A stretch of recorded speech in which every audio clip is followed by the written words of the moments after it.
بسم اللہ الرحمن الرحیم۔ السلام علیکم۔ میں راحیلہ ناز آپ کی اردو کی ٹیچر آپ سے مخاطب ہوں۔ آج کے کلاس دوم کے اس اردو کے لیکچر میں ہم سبق مرزا محمد سعید کے مشقی سوالات کریں گے۔ مرزا محمد سعید کس لیے لکھتے تھے؟ مرزا محمد سعید کسی کی فرمائش پر یا کسی کی خوشی کے لیے نہیں لکھتے تھے۔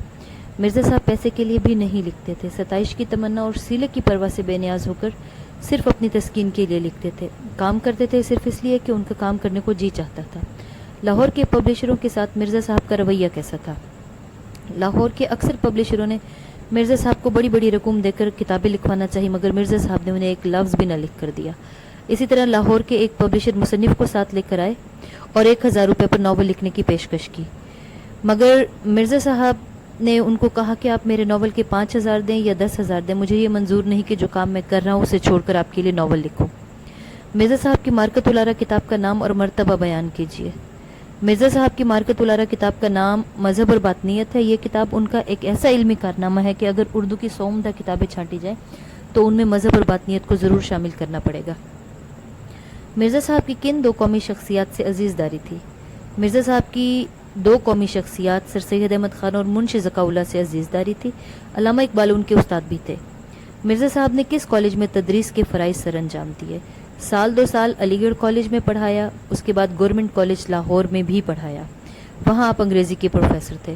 مرزا صاحب کا سب سے بڑا مشغلہ کیا تھا؟ مرزا صاحب کا سب سے بڑا مشغلہ مطالعہ کتب تھا۔ گھنٹوں مطالعہ کرتے، پینشن لینے کے بعد بھی اسی شغل کو جاری رکھا اور پینشن کا بڑا حصہ کتابیں خریدنے میں صرف کرتے تھے۔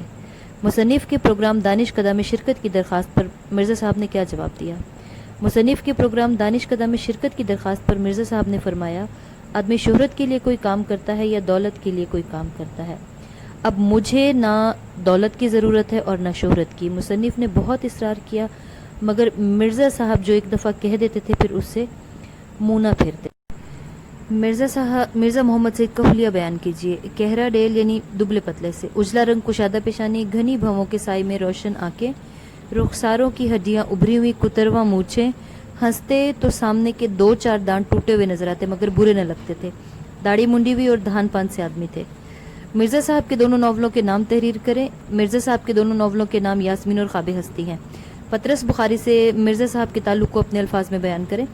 پطرس بخاری نے مرزا صاحب سے اکتساب علم کیا، یعنی یہ ان کے شاگرد تھے۔ پطرس صاحب اپنی غیر معمولی ذہانت اور قابلیت کے باوجود مرزا صاحب کی علمیت کے آگے اپنے آپ کو ہیچ سمجھتے تھے اور وائسرائے ہند سے بھی زیادہ ان کا ادب کرتے تھے۔ آل انڈیا ریڈیو پر ڈائریکٹر جنرل بن گئے، اس کے باوجود بھی مرزا صاحب سے تعلقات میں کوئی کمی نہ آئی۔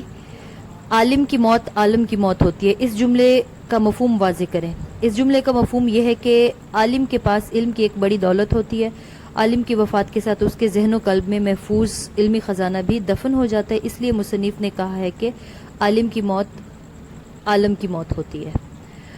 اب ہے MCQs۔ سبق مرزا محمد سعید کس ادیب کی تحریر ہے؟ شاہد احمد دہلوی کی۔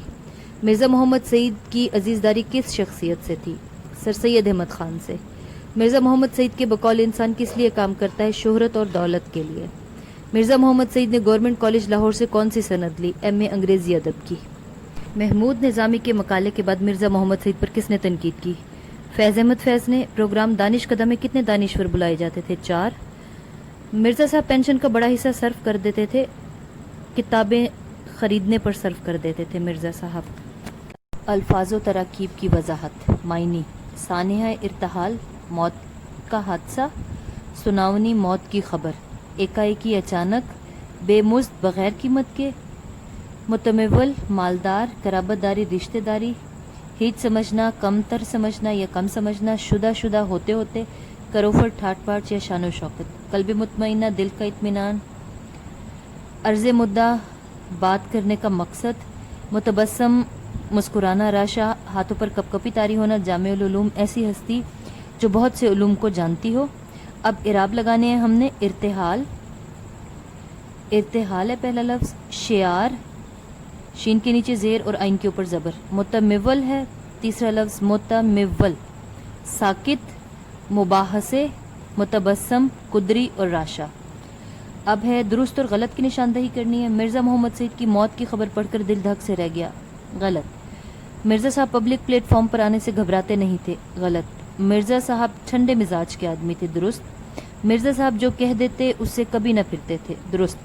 مرزا محمد سعید دل کے مریض تھے، غلط۔ اب ہم نے پڑھنا ہے جملہ اسمیہ اور جملہ فعلیہ کا۔ اب اس سے پہلے ہم نے دیکھنا ہے یہ کس کی اقسام ہے، یہ جملہ کی اقسام ہے۔ جملہ ایسا بامعنی لفظ، لفظوں کا مجموعہ جس کا مطلب پوری طرح سمجھ میں آ جائے، اسے جملہ بھی کہتے ہیں اور اسے کلام بھی کہتے ہیں۔ اب اس کی دو اقسام ہیں آگے، جملہ انشائیہ اور جملہ خبریہ۔ اب یہ جملہ اسمیہ اور جملہ فعلیہ دونوں ہی جملہ خبریہ کی ایک قسمیں ہیں۔ اب ان کے تین اجزاء ہیں۔ اب جملہ اسمیہ وہ اسم ہے جو ہمیں اسم کے متعلق خبر دیتا ہے، اس کی کوئی خوبی یا خامی بیان کرتا ہے یا خبر دیتا ہے۔ اب علی بہادر ہے، سارا لائق ہے، سہیب خوش ہے، یہ ہمارے پاس جملہ اسمیہ ہے۔ ان جملوں میں علی، سارا اور سہیب مسند الیہ مبتدا ہیں، اور بہادر، لائق اور خوش جو ہے وہ مسند ہے، اور ہے جو ہے وہ فعل ناقص ہے۔ اب جملہ فعلیہ، اس میں فاعل، فعل، مفعول تینوں چیزیں ہوتے ہیں، یعنی اس میں کوئی کام واقع ہوتا ہے۔ حمید نے خط لکھا، فریحہ نے خیرات دی اور شعیب نے کھانا کھایا۔ اب ان جملوں میں حمید، فریحہ اور شعیب جو ہے مسند الیہ ہیں، لکھا، دی اور کھایا فعل تام ہے یا مسند ہے، اور خط، خیرات اور کھانا جو ہے وہ مفعول ہے۔ اب ہمارا یہ سبق مکمل ہو چکا ہے۔ اگر کوئی مسئلہ ہو تو آپ مجھ سے سوال کر سکتے ہیں بیٹا۔